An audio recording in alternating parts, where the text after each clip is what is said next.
అల్లూరు జిల్లా ఏజెన్సీ ప్రాంత ముఖ్య నాయకులు కార్యకర్తలతో ఉత్తరాంధ్ర రీజనల్ కోఆర్డినేటర్ వైవి సుబ్బారెడ్డి గారు సమావేశమయ్యారు. వచ్చే ఎన్నికల్లో ఎలా ముందుకు వెళ్ళాలి, ప్రతిపక్ష పార్టీల కుట్రలను ఎలా తిప్పికొట్టాలనే దాని మీద దిశానిర్దేశం చేశారు. ఈ సమావేశం గురించి మరిన్ని విషయాలు మనతో మాట్లాడడానికి సుబ్బారెడ్డి గారు ఉన్నారు. సార్ చెప్పండి సార్, ఈరోజు సమావేశం ఏ విధంగా జరిగింది, ఏ అంశాలను మీరు ప్రస్తావించి వారికి దిశానిర్దేశం చేశారు?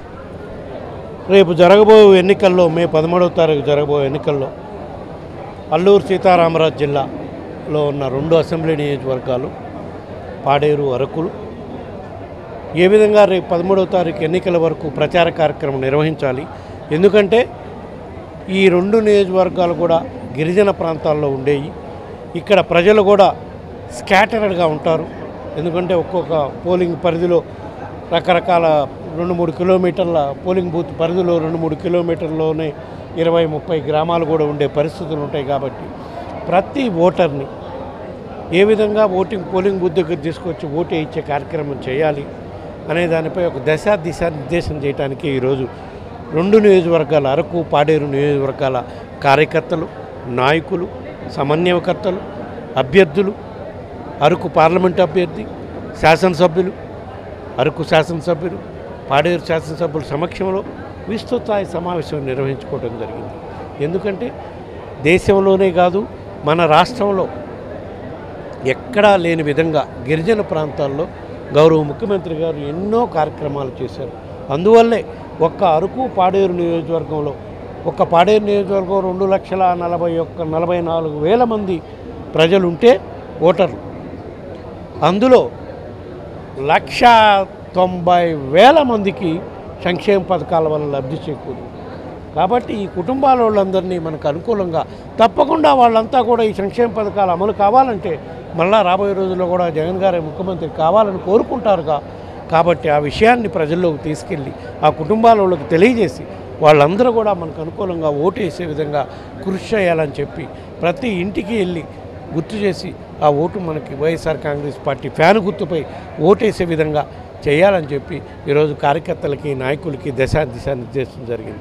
అదేవిధంగా అరకులో కూడా సుమారుగా 2,36,000 మంది ఓటర్లు ఉంటే అందులో 1,76,000 మందికి సంక్షేమ పథకాల వల్ల లబ్ధి చేకూర్చిన ఘనత మన ప్రభుత్వాన్ని. అంటే ఆల్మోస్ట్ అక్కడ పాడేరులో కానీ అరకులో కానీ ఆల్మోస్ట్ 80% పైన ఓటర్లకి మన సంక్షేమ పథకాల వల్ల లబ్ధి చేకూరింది. కాబట్టి ప్రత్యేకంగా ఈ గిరిజన ప్రాంతంలో ఓటింగ్ సరళి ఏ విధంగా ఉంటుంది, ఓటర్లు పోలింగ్ బూతులకు వచ్చి ఏ విధంగా వాళ్ళకి ఏర్పాట్లు చేయాలి, సానుకూలంగా ఓటు ఏ విధంగా చేయించాలనే దానిపై విస్తృతంగా తెలియజేయటమే కాకుండా రాబోయే రోజుల్లో 3 పార్టీలు కలిసి వస్తున్నాయి. ఏ విధంగా తెలుగుదేశం పార్టీ, బీజేపీ, జనసేన ముగ్గురు కలిసి వస్తున్నారు. 2014లో కూడా ముగ్గురు కలిసి వచ్చి రాష్ట్రాన్ని అధికారంలోకి వచ్చినాక హామీలు అమలు చేయకుండా రాష్ట్రంలో ఉన్న ప్రజలందరినీ ఇబ్బందులకు గురి చేశారు. మళ్ళా 10 సంవత్సరాల తర్వాత ఈ ఎలక్షన్స్లో ఒక్కరు జగన్ గారిని ఎదుర్కోలేక మళ్ళా ముగ్గురు కలిసి వస్తున్నారు. మళ్ళా అదేవిధంగా అబద్ధపు హామీలు ఇస్తారు. నమ్మొద్దు, నమ్మితే మళ్ళా లోగడ చేసిన లాగానే రాష్ట్రానికి మళ్ళీ అన్యాయం జరుగుతుంది.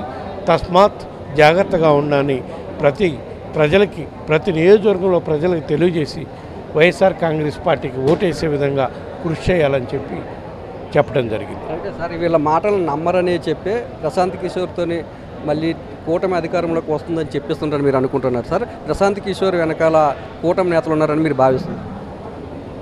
ప్రశాంత్ కిషోర్తో మాట్లాడిస్తారు, ఇంకో కిషోర్తో మాట్లాడిస్తారు, రేపు మోడీతో మాట్లాడిస్తారు.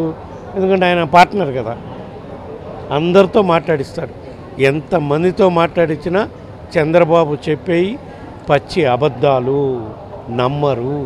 ఎందుకంటే 2019 ఎలక్షన్ అప్పుడు కూడా ఆడబిడ్డలకు పసుపు కుంకుమ అని చెప్పాడు. ఓట్లు వేసారా? ఎందుకంటే ఆయన 5 ఏళ్ళు చేసిన దుర్మార్గ పాలనకి ఆయనకు ఓట్లు వేయలేకనే ఆయన పసుపు కుంకుమ ఇచ్చినా పసుపు ఆయన చేతులు పెట్టి కుంకుమ జగన్ గారికి దిద్దాడు. అదేవిధంగా ఇప్పుడు కూడా మొదలుపెట్టాడు డ్రామా. ఏది 4 ఏళ్ళు పింఛన్ ఇస్తాను, అది కూడా ఏప్రిల్ నెల నుంచి ఇస్తాను. ఈయన వచ్చేదే లేదే, గ్యారంటీ లేదు. ఆయనకి పింఛన్ 4,000 ఇస్తాననే గ్యారంటీకి ఎవడు గ్యారంటీ ఉంటాడు?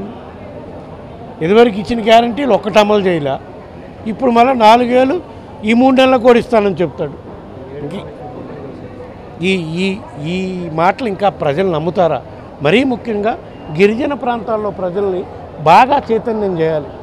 ఎందుకంటే వాళ్ళకి మేలు చేసింది వైఎస్ఆర్ కాంగ్రెస్ పార్టీ, వాళ్ళ బాగోగులు చూసింది వైఎస్ఆర్ కాంగ్రెస్ పార్టీ.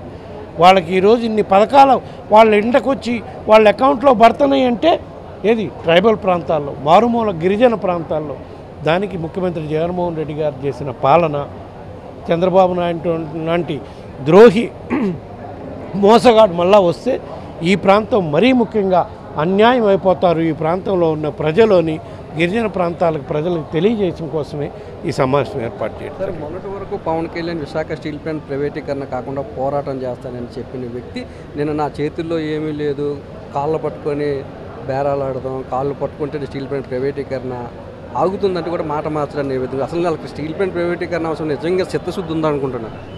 ఆయన గురించి మనం ఎంత తక్కువ మాట్లాడుకుంటే అంత మంచిదమ్మా. ఆయన ఏది మాట మీద నిలబడతాడు, ఏది నిలకడగా మాట్లాడతాడు. మొన్నటిదాకా బీజేపీతో కలిసి ఉన్నాడు. బీజేపీతో కలిసి ఉన్నప్పుడు స్టీల్ ప్లాంట్ ప్రైవేటీకరణ ఎందుకు ఆపవాయంటే నా ప్రయత్నాలు నేను చేస్తున్నాను, వాళ్ళు వినటం లేదన్నాడు. ఇప్పుడు సేమ్ బీజేపీని తీసుకొచ్చి మళ్ళీ టీడీపీతో కూడా కలిపాడు. ముగ్గురు కలిసి చెప్తారు. విశాఖ ఉత్తరాంధ్ర ప్రాంత ప్రజలకు చెప్పాలి. వాళ్ళు ఏ పార్టీ అయితే స్టీల్ ప్లాంట్ని ఆంధ్రులు హక్కుగా భావించి పోరాటం చేసి ఎంతోమంది ప్రాణాలు కోల్పోయి సాధించుకున్నాము, అట్టాటి స్టీల్ ప్లాంట్ని ప్రైవేట్ పరం చేస్తాము అనే పార్టీతో మీరు చేతులు కలుపుతున్నారంటే మీకు రాష్ట్ర ప్రయోజనాలు ముఖ్యమా, స్వార్థ ప్రయోజనాలు, మీ సొంత ప్రయోజనాలు ముఖ్యమా అనేది ఇక్కడే వీళ్ళు అర్థమవుతుంది. పవన్ కళ్యాణ్ కానీ చంద్రబాబు నాయుడు కానీ వాళ్ళు కేసుల్లో నుంచి బయటపడాలి, వాళ్ళు ఆర్థికంగా లాభాలు పొందాలి అనే దానికోసమే ఈ పొత్తులు, కానీ రాష్ట్ర ప్రయోజనాలు కాదు అనేది ఇదే నిదర్శనం. రాష్ట్ర చరిత్రలో ఎన్నడూ లేని విధంగా సంక్షేమ అభివృద్ధి కార్యక్రమాలను ఏజెన్సీలో సీఎం వైఎస్ జగన్మోహన్ రెడ్డి అమలు చేశారని, వీటన్నింటినీ కూడా గడప గడపకు వెళ్ళి మరింత విస్తృతంగా ప్రచారం చేయాలని కార్యకర్తలకు దిశానిర్దేశం చేశామని, కూటమి నేతలు మరోసారి మాయమాటలతో ప్రజలను మోసం చేసేందుకు వస్తున్నారని, వారి మాటలు నమ్మొద్దని చెప్తున్నారు. అలాగే పవన్ కళ్యాణ్ కానీ లేదంటే చంద్రబాబు నాయుడు కానీ తమ స్వార్థ ప్రయోజనాల కోసమే ఎన్డీఏలు చేరారు తప్ప రాష్ట్ర ప్రయోజనాల కోసం కాదని సుబ్బారెడ్డి చెప్తున్నారు. కెమెరామెన్ శంకర్తో నాయుడు, పాడేరు నుంచి.